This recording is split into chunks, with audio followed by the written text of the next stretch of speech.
Okay, so if you're having shoulder pain or even headaches, a lot of Mm, times these things can come from the neck and can come from even the thoracic spine. And that's kind of what we're going to be talking about, like how everything is really connected. And then we're going to get into some exercises that can start getting you some relief today. Some of our mm, top ones that we share with our clients when they have some of these issues. So I'm going to show you the mistakes that we see our clients with chronic recurring neck and shoulder pain make and why they are mistakes. So you do not go down this same path that can be really costly. So also stay with me because we also have some special offers at the end of this event. And we'll talk about what those are. So I've had 20 plus years of experience, worked with a lot of different PTs to gain a lot of different perspectives on just how the body works. And we have patients that live like all over the place, that come in and will come into our office, and they're always like, can you put an office in California, and can you put an office in Oklahoma, and can you put an office in St. Louis? And I'm like, I can't. But what I can do is make a book. And so that's one of the things that I did mm. last year. I wrote a whole entire book and just got it published. So I'm really excited to help people kind of understand the body a little bit through stories. But I do a lot of different speaking events on different topics as well. So some of the things that we're going to be talking about today is why pain pills, medications, injections, and surgeries don't always work. We're going to get into some stories of people that have had surgeries and stories of people that didn't, and were able to we were able to push them away from that. We're going to give you some 3 tips that you can implement today to reduce some of your pain now. And we're going to go into why MRIs, imaging leads you down to more unnecessary procedures, why massage does not always help in this area because the pain will return in a few hours to a day. We're also going to go into what most healthcare providers miss in treating this area, and then why arthritis, rotator cuff tears, shoulder impingement are not the problem. And they're not the source of the problem. There's usually something else that's creating some of those. So we're going to talk a little bit about that as well. So let's get into some of the causes of neck and shoulder pain and headaches. We always talk about our first phase of treatment is always looking at the mobility. And what do I mean by that? That means looking at how the joints move, because if you can't move, then you're going to be compensating, and things are going to be tightening up and protecting. And so when you come to the neck and the shoulder, you've got to look at how the upper neck moves, which moves very different than the middle neck, which moves very different than the lower neck. You have the thoracic spine, which also moves differently. And then you have the shoulder blade, that they're all connected. And then the shoulder blade connects to the shoulder itself. And so what tends to happen with a lot of people, and they don't even realize it, is especially if they have, like, let's say, um, rotator cuff issues, or they're getting some shoulder impingement. What happens is that shoulder blade, that shoulder joint itself, because the shoulder blade kind of tends to move towards the outside because the ribs don't move very well. So we're going to show you some pictures here shortly.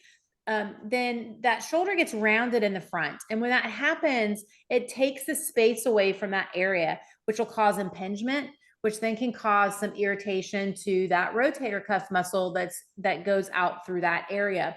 But these are totally fixable with physical therapy. And so when you look at someone that has, let's say, a rotator cuff injury in the shoulder, and they're more degenerative in nature, meaning that they're just more of like wear and tear. It's kind of what happens as we get older. 9 out of 10 of those will completely resolve without having surgery.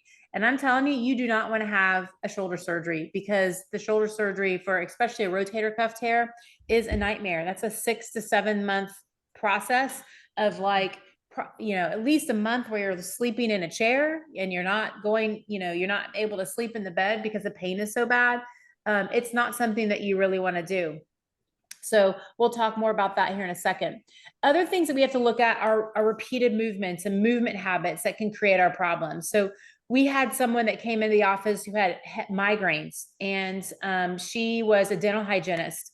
And I was like, oh, yes, you're positioning every single day, is a problem. We're going to have to make some adjustments, and we're going to have to come up with a game plan for you so that you can improve and, be able to manage what you're doing throughout the day when she's seeing clients.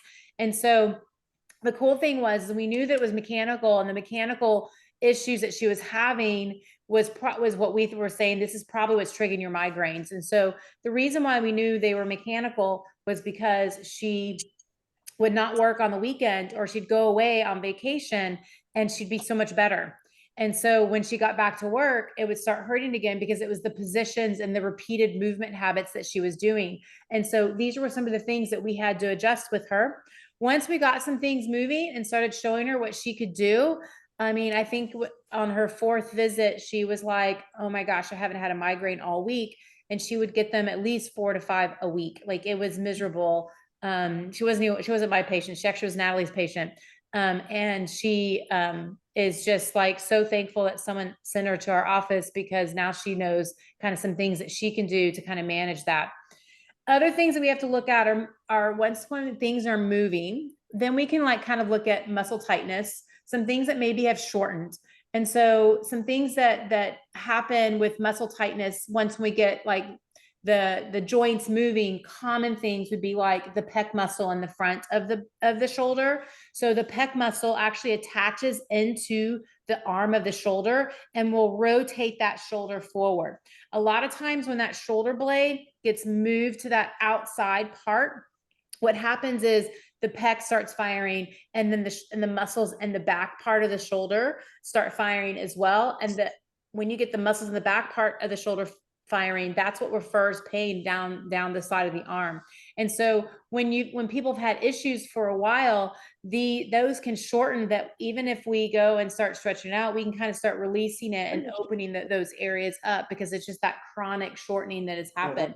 So we've got to look at that as well. And then a lot of times people, when they can't raise their arm up, it can still be a shoulder issue, but we have to roll out the neck, and we've got to roll out the thoracic spine, and then we go into the shoulder if they're still having some issues with moving it. Because you can have some shoulder issues that, like, for instance, a volleyball player is constantly slamming the ball down. A lot of times that repeated pattern in that shoulder can create issues that we have to actually reverse it and stretch the shoulder and then opposite direction. And then that'll open up that range of motion and they won't have problems. So again, it goes to those repeated movement habits that we have to look at.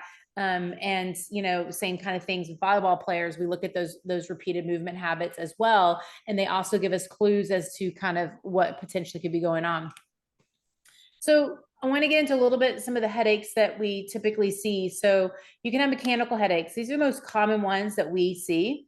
And that's when something's not moving. So like something, upper neck's not moving. You can have mechanical headaches, even from the thoracic spine, the first rib and the first few ribs. When you start mobilizing that, people be like, oh my God, I feel that in my head. It hurts. And I'm like, yep, that's because you have a rib component to your headaches. But a lot of times it's upper cervical. A lot of times it's on one side's not moving. Doesn't necessarily mean that, you could have pain on the left and the side that's not moving is on the right. You could have pain on the right and the side that's not moving is on the right. So you don't really know until you kind of get in and see what's happening. But mechanical pain can trigger migraines. And that's exactly what happened with that last patient. Once we were able to manage the mechanical pain, then the migraines weren't triggered as much, and she was feeling a whole heck of a lot better. When people truly have migraines, man, you just have to go figure out what are the triggers that cause that. There can be food triggers. There can be stress triggers. There can be mechanical triggers. And so you've got to really kind of figure out what that is. But oftentimes what you'll notice is the first thing and you'll hear some video testimonials of different people, the first thing that doctors want to do when they see all these things is let's throw drugs at it. And most of the time when you'll hear people like it didn't it's not working. This is another type of headache is vascular. And this is when the vessels are constricting, causing those headaches. And so when we see people that have come in with something like this, we can ask them a lot of different questions on what are things that can make your pain worse? What are things that make your pain better? And so when you hear people that have vascular issues, they'll start saying things like, well, I like to go out and actually run or exercise. I feel better with that. And so that always starts giving us clues that, well, it can still be mechanical, but it also potentially could be vascular, because what's happening when we exercise, our vessels are opening up to increase that blood flow. And so if they're not constricting down and the blood flow is able to like open up, you're going to feel better. Other triggers to vascular, you'll start noticing like inflammatory triggers. So if, they can be foods that can trigger inflammation in the body that can constrict those vessels. We've had people that, couldn't drink milk because it really inflamed their body. And when they started taking that out, they noticed their vascular headaches were getting better. And so you can start putting some of these people on like an anti-inflammatory diet, and they'll start noticing things improve. Other things for vascular: blueberries, berries, those are vasodilators. So eating berries can actually increase your and not constrict as much of vasodilators to actually help with blood flow. So those are some other things that people can do that will help with those things. Red flags for us for headaches are nausea, throwing up, unrelenting pain that's worsening with an onset of the headache. So when you start getting some of these things, start getting neuro symptoms with some of these conditions, we're sending you to the doctor. Those are some red flags. We've got to go and get that tested out, because that is not something that's something that could be not something you want to have. There could be some sinister stuff going on. So when I look at, and I'm explaining kind of the shoulder, so here we have the neck, and we can see these ribs here, and we can see our shoulder blade. So what has to happen is these ribs have to be able to go in. And so like when we breathe and take an inhale, the ribs go out. When we take an exhale, the ribs go down and in. Well, when the shoulder blade moves across these ribs, the ribs literally need to go down and in. And if they can't, because they're stuck, because maybe we've been in a position for a really long time, computer work is a good one. People on their phones, because they're looking down and their shoulders are really rounded. Maybe there was a fall a long time ago where they rolled on that shoulder, and those ribs now are kind of stuck in more of an out position, and they don't come in. When that happens, the shoulder blade gets stuck to the outside. And when the shoulder blade gets stuck to the outside, if you exaggerate that, really make round that shoulder in front, you'll notice that you can't raise your arm very well. Even to the outside, it'll like impinge and get stuck. And that's what I'm talking about when we have people that have like impingement type syndromes, pinching, or degenerative rotator cuff issues. It's that space. So we've got to figure out how to get that shoulder blade down and back. And if your first step is, oh, we need to strengthen it to work on getting the shoulder blade to move, you're just going to create more tightness because it can't move. And that's going to make it harder for those muscles. Those muscles are going to have to work harder, which then will create a lot of tightness and stuff through there. So you'll typically get, there's some muscles that go along the side of the shoulder blade through here that come in and attach to the shoulder. That's part of the rotator cuff. They call those the teres minor. Those tend to get overworked because when your shoulder's like this, that's more forward, that outside part starts working harder. And then as well as your pec. And your pec is in the front of the muscles, and all these muscles, like even the pec muscles, are attached into the ribs. So if the ribs aren't moving, you're still going to get some protection even with the pec muscle as well as with that shoulder moving forward. So that's how everything is really connected. And you can't look at one without looking at the other. And we always have to start with like the neck and thoracic spine before we move to the outside. We do the same thing for the back. You've always got to start in the center before you start moving around and looking at other issues, because if about 80% of the time, that's usually what's going on, is something that's not moving in those areas. So I'm going to show you how these muscles are connected. So if something's not moving, you can see all these muscles here and are connected like into the ribs. You can see how all these are connected into the ribs. They also connect up and through here. So if something's not moving here, what happens is the muscles will protect that area. And when that protection is what you're feeling, so you feel like, oh, if I just get a massage, it will help. But in reality, it doesn't, because you have to get things moving in order for those muscles to kind of release and go like, oh, I don't have to protect anymore.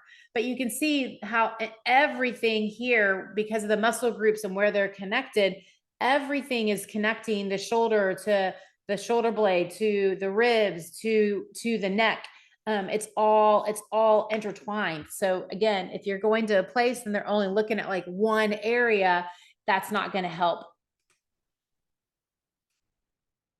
So a misstep when we treat symptoms. And so, I always have to ask why. So like, why is that muscle tight?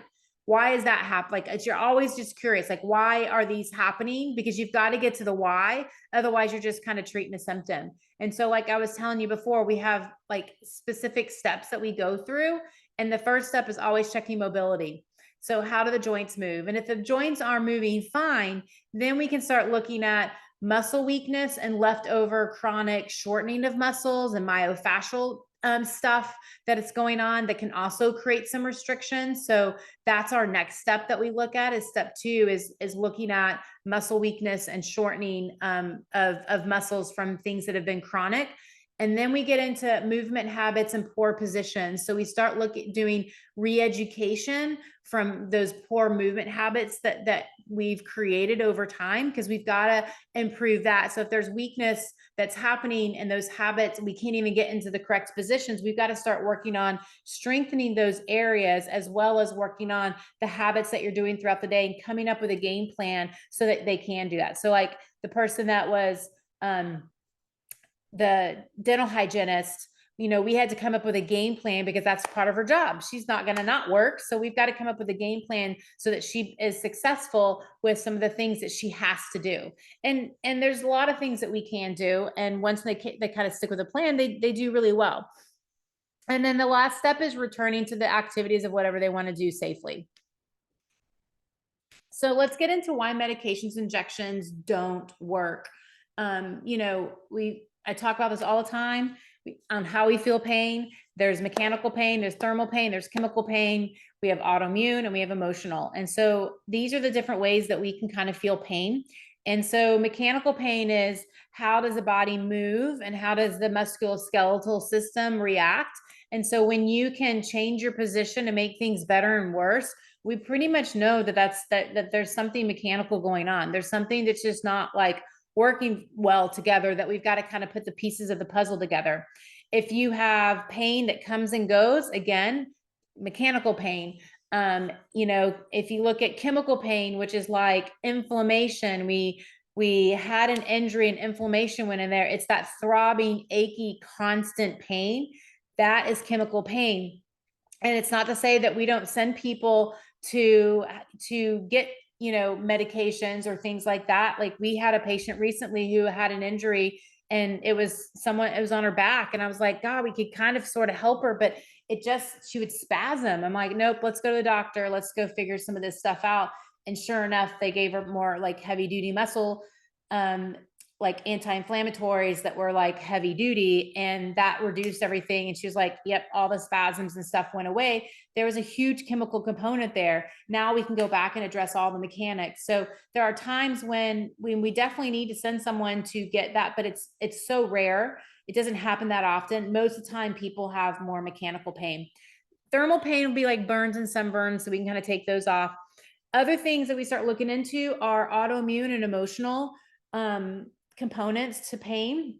Those are things that definitely can be issues. So autoimmune, when we start seeing someone with like an autoimmune type condition, there's no rhyme or reason, there's no patterns. Mechanical pain is patterns. There's patterns to everything. And autoimmune has no patterns, no rhyme or reason. You start asking about like, gut health questions, like, are you bloated? Are you tired all the time? Do you have a hard time even eating some of the healthier foods? And they start saying yes to a lot of these things. And you're just like, yeah, there's definitely an autoimmune component to that. And so we have places that we send people to get those pieces taken care of. Usually we'll only see maybe 1 or 2 people that have a true autoimmune that come through our office. Once we kind of see them, like, yep, you definitely have symptoms like that. Emotional pain is like, gosh, you can have emotional pain from something that happened at one point in your life, and our tissues will feel it. And so You can have a trauma to a body part, and that body part will feel it. Like every time you move, there's an emotional component to some of those areas. And so things that we'll usually hear people say when there's like emotional type pain is they get away, like they go on vacation and they're like, I don't understand, I had no pain whatsoever. And then as soon as I landed and I got right back in Dallas, boom, my pain came back, because there's something that's happening here that they have to deal with and they can escape, and they don't have those same stressors. And so these are things that we can start talking about from that emotional component piece of it. And we'll get quite a few people that have these pieces. And if a lot of times when we can fix the mechanics of things, that emotional piece will go away. But there's sometimes where that emotional piece sticks around with people, and we have places that we can send people to help that specifically work with pain management, non-drugged, but work on from a cognitive behavior type therapy of addressing some of those things, because there definitely is a component. I've had emotional pains before, not necessarily pains, but it affected my body. And I literally, how I describe it is like, you'll have that same feeling that happened years ago, that it brings your body right back to that place, and then your body reacts to it. And so it's like, kind of like you hear music and you're like, oh my gosh, I can see exactly where that music was in a movie that I saw 5 years ago. Like it takes you directly to that place. You remember it in the movie theater, or in that movie. It's kind of the same thing. Your body takes you directly to that place that you haven't dealt with, that needs to be dealt with. And so there's definitely a piece to that needs to be addressed, if there is. And again, if you're treating it of the wrong category, you're just treating a symptom, and really it's just trying to understand the body to figure out what's going to be best for you. So this is a person who had like 10 years of headaches. And she, oh my gosh, it's so funny, because her husband was like, is she a witch? So like, she literally calls me the good witch, because she's been hurting for 10 years. She was on medications, nothing worked. She just gave up. Doctors basically, thought she was crazy, which we hear stuff like this all the time in our office. And so I'm going to share you just a little short clip of her story. Yeah, absolutely. So my headache started, I guess, maybe right after I graduated from college and had this job. And so they were constant. They were on my head. They just wasn't normal. So I went to the doctor. What you do?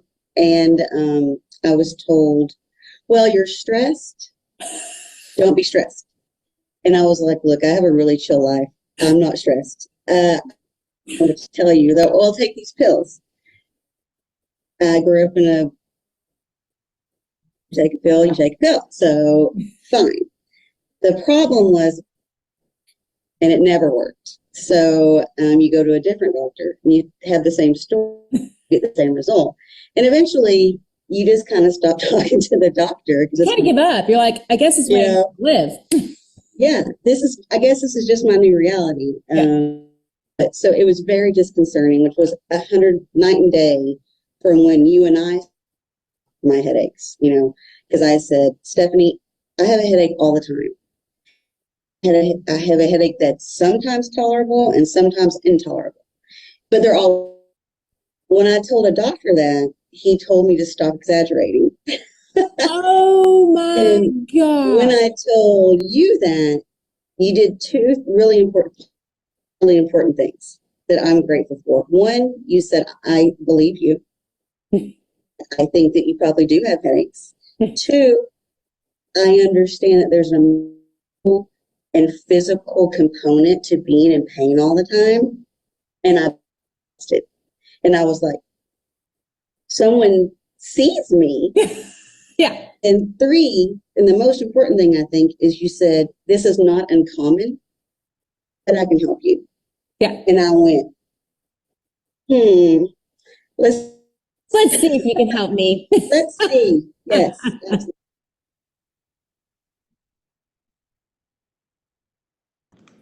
Yeah, absolutely. So that's kind of her story, but there are people like this all the time that we see. So let's talk about surgery and how this can lead to more frustrations. And so A big one is, doing neck surgery. When people have herniated discs and things like this, they are very fixable in the sense that as long as when you look at the disc, they have rings around it that protect it. And most of the time, like I've only seen maybe 2 cases in my whole career where I'm like, yep, if it were me, I would have the surgery because their disc was literally ruptured. And it presents very, very differently. Most of the time, everything's intact. You just have material that's kind of been displaced that then kind of damages those rings. Much like if you had an ankle sprain and you twist your ankle and put pressure on that ligament, it hurts when you do that. Well, same thing happens in those discs, is that when you move and you put pressure in certain areas of the disc that are damaged, it's going to hurt. But the thing is, you don't understand like what it is and what you're doing that's creating it. And that's when you come in and see us, and we can kind of figure out some of those pieces. So that's one thing. The other thing is, a lot of times people have what we call a subacromial decompression of the shoulder. And so what they do there is they'll do that to help prevent any kind of rotator cuff issues or like that impingement syndrome that we talked about early. They just open up that space. They take part of the clavicle away so they can open up the space. But again, you're not fixing anything. You're not fixing why it's happening. You've got to get into the whole mechanics of the shoulder and the shoulder blade and the ribs and the neck in order for that to happen. We literally had a patient that I talked to her before having the rotator cuff surgery. And I said, please, please, please, please come in. And I mean, she did everything. She did PT on her shoulder, trying to stop it. She did stem cell on her shoulder. She did acupuncture on her shoulder, and nothing was working. And I literally was like, please, please, please come in because someone's missing. They're missing a step here. But she went and had the surgery, and here it was 4 months later after doing therapy 4 days a week. She was in even more pain. She literally couldn't lift her arm up after having the surgery. And I finally told her, I was like, because our office would always just follow up and follow up and follow up. And we told her, like, when you get to your like low point, let us know, and we'll look at it because someone's missing something. And she came into the office and we looked at her, and I said, well, I'm going to rule out your neck just to be on the safe side. That's the first step that we're going to do. And then we're going to the thoracic spine, and then we'll look at the shoulder. And when I looked at her baselines of her neck, like she could barely lift her arm up, like maybe to 90 degrees, but a lot of compensation. And her neck range of motion wasn't bad. Didn't have pain with that. And I said, I don't care. I'm going to rule it out. And we literally did some neck mobilizations. We took her into some retraction extension. You don't even know what that is, but some neck mobilizations. We did about 7 or 8. And she goes, oh my God, I can move my arm now. I'm like, wow, let's keep on going. By the end of the treatment, she was literally like 60 to 70% better. And it wasn't a shoulder issue. It was a neck issue. And that's where like she didn't even have to have the surgery or the stem cell. Like everyone looked at her shoulder. And I'm not to say like there's not people that we actually have to go into the shoulder, but if you don't go into the spine first, you're going to be missing a piece. And we've had many people that were told that they needed to have rotator cuff surgery but they came in to see us first to see if we could help. And by the 3rd visit, didn't even touch their shoulder. Again, some of them are more thoracic. Some of them can be more neck. We had one client that was more thoracic. We started doing mobilizations and showing her how to do those. Her pain started getting better, and that she stopped the surgery. She canceled the surgery. And then 6 weeks later, she was feeling great and not having any issues. So you just have to go in and look and see what, where the source of these are coming from. And that's the problem, is that most people don't. They just go to the side of the pain. They work at the side of the pain, and that's all that they do. Oh, that sounds about right. So here's another patient who had neck and shoulder pain for years, and doctors dismissed it. She tried a lot of things, but what brought her into our office was that she had a thumb issue, and her thumb was kind of like almost being like a trigger finger. And when we started having conversations with her, I was like, okay, I mean, literally she had neck issues, then eventually had elbow issues, and eventually had thumb issues. And I'm like, has someone not looked at your neck on this area? And the doctors wanted to do surgery on her thumb. And so she's like, I think I'm going to go try something else. And so here's her story of what happened with her. It was definitely a neck issue. This pain started dealing with this for a while. I mean, it's been a long time. It all started like back on my neck, shoulder going down. I did go see my family doctor, and of course, they want to put you on medication, muscle relaxers, and all that kind of stuff. That does not help at all. Yeah.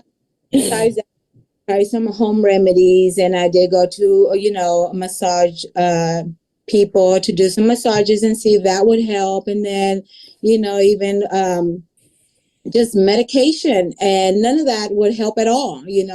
The pain will go for a little bit, it will go away a little bit, but it will come right back. And I was dealing with this every day. And then it just got worse down through the elbow. It would numb my elbow completely if I would just stay still for a couple of minutes. Again, 3 years until about a year ago. What? I experienced my right thumb just getting locked.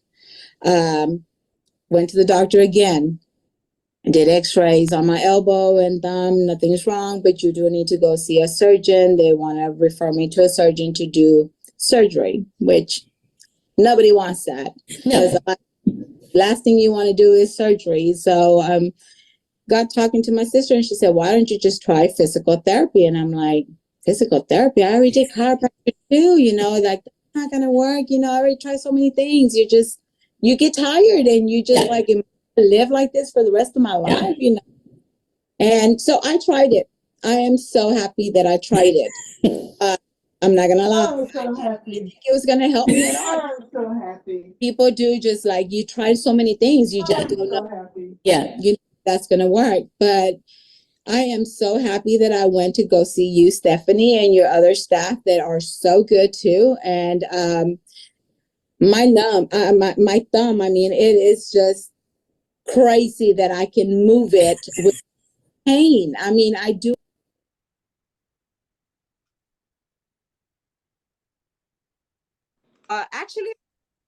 So again, it's just another thing where you'll see doctors just looking at only one area where they hurt, but not like putting all the pieces together. So why do MRIs lead us down to more procedures? And if you look at the research on MRIs, first of all, you've got to figure out, like, when I talk about where the side of the pain is often not where the source of the problem's coming from. They're looking at the shoulder, if the shoulder is an issue, but when the issue might be coming from the neck, they're not doing imaging or anything on the neck. And honestly, the imaging doesn't even give us enough information unless we think that there's something sinister going on, that we're like, yes, you need to go and let's figure this out because the pieces of the puzzle aren't mixing. Then, and there's some like red flags going on, then MRI definitely is something that can be warranted. But most of the time when you look at the research on MRIs, if you took 100 people that had no pain whatsoever and you go and image them, 60 to 80% of them are going to show something. Like, that's a pretty big percentage of people that are pain-free that are going to show something. So when you go and you have a painful part or a painful body part and you image it, was that already there, or is there something else that really was there? And so when you look at the research on like just even like This thing, full thickness rotator what? cuff tears or partial rotator cuff tears, 60% of people will show that are pain-free. And so again, if it's something that's going to be more on that degenerative type rotator cuff issue, then those are definitely, 9 out of 10 of those do very, very well with physical therapy if you get to someone that understands the mechanics of everything. When you have people that actually have actually fallen, so if there was like a fall or an injury or things like that, call ass in the morning, shit ass gonna be there. if someone, I think's on our, let me see if I can mute. Sorry. That's okay. I can hear you. I think it's Marcia. Okay. Oops, let me go back. So when you go in and you're looking at, someone that that has like a fall, or let's say they have had a car accident or something like that, and they're getting symptoms down their arm, we're going to make sure that they get some sort of imaging to make sure there's no fractures, that there's nothing sinister, going on first. But for the most part, if it's like, I'm not really sure what I did, I just started hurting one day, then you're definitely, those definitely are cases that I would not recommend you get an MRI for the first step, because more than likely we're going to be able to figure out kind of what's going on. So we're going to talk about some top 3 tips that you can do right now to start getting you some relief. So the first one is neck retractions. And so how I describe people doing these, it's kind of like when someone's coming in for a kiss, you're like, no, that's the exact motion. Everyone does it perfectly when I cue them doing that. What these do is it starts getting the neck to start moving. What are things that we do all the time? We're looking at a computer. As we get older, we tend to go closer to the screen, like we're we're a turtle, and we bring our head closer into the screen. All these things will make our neck worse. And we have to offset that motion. So the bending motion, the bringing our head forward motion. When we do retractions, it's doing the opposite direction so that we can keep the joint more flexible, where it's not in the same position over and over and over again. So doing these, 8 to 10 of them every couple of hours will start giving some people some relief in their neck and potentially their shoulder. Now, again, there's a lot of things that can go on, and you definitely can get there faster with some manual work and with a program that's going to be specific to you. But these are definitely good starting places for a lot of people to start getting some results today. The next one is thoracic extension. So when I talk about the mobility of the ribs, this is a great one. So you can literally just roll a towel up and you'll just lie back over it. And you want to put your hands behind your head, because that's going to bring those shoulder blades down and in to help kind of give you some, again, a little bit more of a mobility stretch to those ribs. A lot of times, again, they get stuck out because we're rounded, we're on the computer all the time, which rounds those shoulders. And so these joints just get stuck and stiff. And so we need to start working on stretching them in the opposite direction. So the towel roll is a really good one. You can hold this 3 minutes. You can hold it longer. I do this all the time. When it gets easier on the towel roll, you can move to a foam roller, which is going to be a little bit more intense. Would not recommend you starting out that way, because you'll roll on it and you'll be like, oh my God, I can't even breathe, which is very common because a lot of people's ribs are super tight. So that's where we want to work on improving that thoracic mobility, which is going to help you be able to get those shoulder blades to kind of come down and back.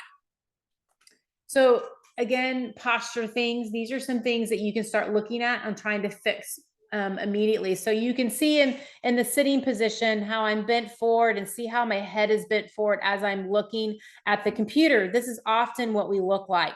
But if we can fix it with a lumbar roll, so you can see that there's a little roll that's behind my back, that all of a sudden it improves the back, which then is going to improve my neck posture of where I'm going to be. And I'm in a much up and down position, much better for our spine versus the way I looked in this position. And these are just common things that you'll see people do every day. The other thing, the phone is a huge one. We're always looking straight down. You can see my head's looking straight down, tapping on the phone, doing stuff. If you put your hand underneath your arm and you hold it this way, then you can use your thumb to scroll. Your head's going to be in a much better position, and your body's going to like that. So I like to describe this as kind of like if you pull your finger back and you hold that joint in a position that it's not used to being in, but you hang out there for 8 hours a day, day after day, year after year, eventually the joint is not going to like being in those positions, and it's going to tell you, I'm going to make you hurt. But you can do all the stuff that you need to do around it. But if you keep on pulling that finger back, it doesn't matter what we give you. We have got to fix the daily things that we're doing. Otherwise, you're just stabbing the wound every time you do it. And it's going to be a much slower process of you getting out of those positions, or slower process of you feeling better. So what are some of the other things that healthcare providers miss? And again, a big one is lifestyle changes, posture habits. We've got to dive into kind of some of the things that you're doing throughout the day that are giving you problems and start addressing some of those things. Because it's kind of like the same thing, that finger. If I pull the finger back and I'm not addressing you pulling your finger back, and that's why you're hurting, it doesn't matter what we do. We have to start working on addressing that, or coming up with a game plan so that we can start offsetting you pulling your finger back. That's kind of the analogy of your postures that you're in throughout the day. The other thing that doctors do, or that even other healthcare providers do, is they only look at the side of the pain. So you'll go to a physical therapist, they'll say you have a rotator cuff tear, and they're just going to give you rotator exercises. They're going to give you rows. They're not going to look at like, okay, why is this happening? And what are some of the other areas that we need to look at that could be creating some of this pain? And so that's one thing that we do a really good job of really holistically looking at everything, ruling things out to go like, it's not this, it's not this, it's not this. So next we're going to this, so that we can really start honing in on what it is for your body. Only looking at the injury one way, very common. So you go to a massage therapist and they only look at you from a massage perspective, which if you're just going like, I love massages for like recovery, because they definitely can help with like you not hurting.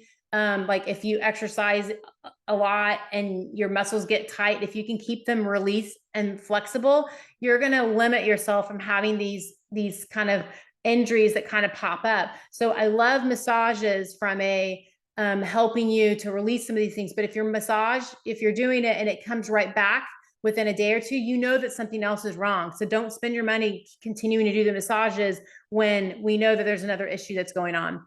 Only doing strengthening. So you'll go to some physical therapists and all they do is, okay, we're just going to give you some strengthening exercises. And that's all that they do, versus, okay, let's go figure out what's going on first.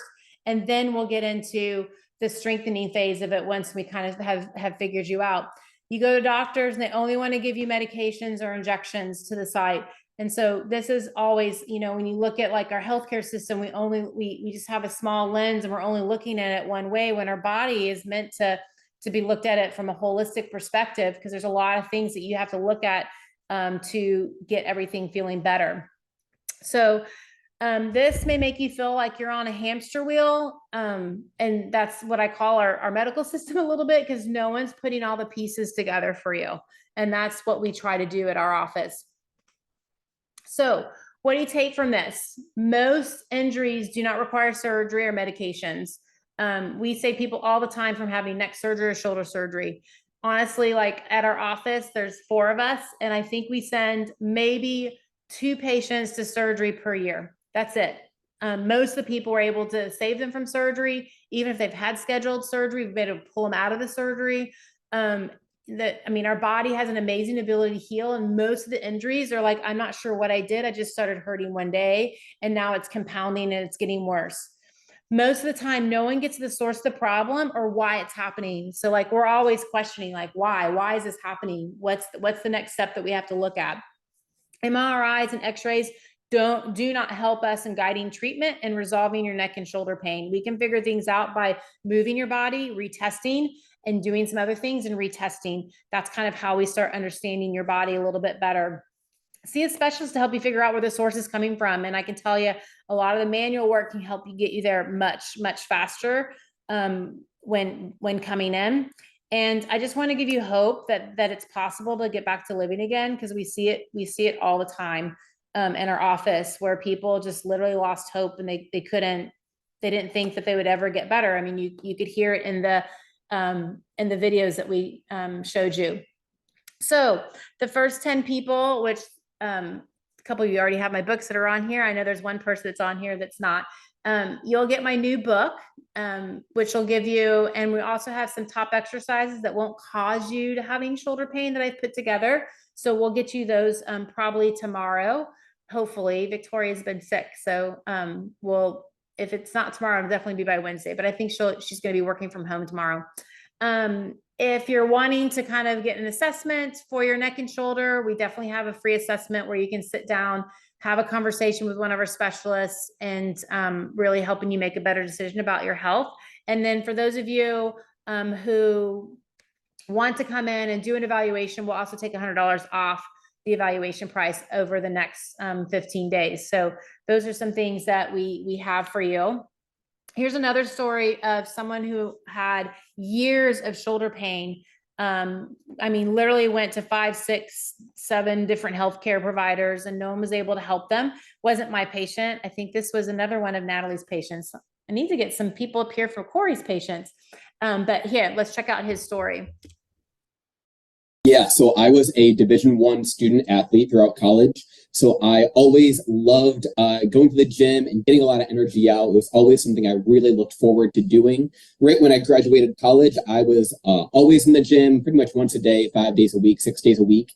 And after about a year and a half of doing that, it caught up with me. And the routine bench press, I was hitting pretty often. The overhead press, I was hitting really often and not focusing on a lot of what you guys later found out was my scapular weakening that I had going on, really caught up with me and it wound up causing a lot of shoulder pain to the point where I couldn't actually do any bench press or really lift anything across my body, overhead, nothing like that, for about a year and a half. Oh gosh. So tell us a little bit about, I'm sure you went to the doctors. What were some of the things that they said? Yeah, over that period of time, once again, being a student athlete for so many years, I was really used to, oh, something's wrong, just call a physical therapist, find the first one you can find, and usually they can figure it out for you. So I had tried probably about 5 different professionals before I finally found my way to you guys. Everything from a physical therapist to a chiropractor to a massage therapist, and tried a few of each, I would say, before I eventually found Empower. Yeah. So what was it that they did that was maybe like, how are we different compared to them and the way we approached everything? I would say the first thing was you guys did a really holistic check of all of my mechanics. I would oftentimes walk into other offices and it felt like they had 15, 30, maybe 45 minutes if I was lucky to see me, and I was in and out, and it was very methodical. It wasn't really too in-depth. Yeah. Wasn't a very deep overview. When I went to you guys, just for the first initial consultation, I remember walking in and I believe you and Natalie were sitting right there. And you said, just by the way I was walking, you could already pinpoint exactly what was wrong with me, just by the way I was sitting with my posture. Yeah. So it was extremely night and day experience between you guys and them, because then you did a whole holistic check and found truly the root of the issue that, once again, after a year and a half, I finally got a lot of relief from that pain. Yeah, what a lot of people don't realize is when people have shoulder pain, you have to look in the spine. You have to look and see how things are moving in your neck, how things are moving in your thoracic spine, because they're all connected. And if something's not moving, then you just have that compensation pattern. But the first thing people want to go to is, oh, it's just a weakness thing. Oh, it's just a soft tissue thing. But they're not getting into like, well, why is it weak? Why is the soft tissue like this? And if you don't get to that, then you just aren't going to solve anything. And a lot of people don't even go into looking at that as a shoulder issue. I mean, we literally have a client that decided not to go and see us, and the doctors convinced them to have rotator cuff surgery. Had the surgery. This is an athlete. Had the surgery, and came back and told us, like he called like it's been like a year and a half. He goes, my same pain's back and I have another tear. And I'm like, yeah, like I was saying before, no one's getting into what you're doing and why it's happening. And I saw you for that first visit. You were not moving. I said, please don't have the surgery. But the doctors, they're like, your arm's going to fall off and you're going to die if you don't have the surgery.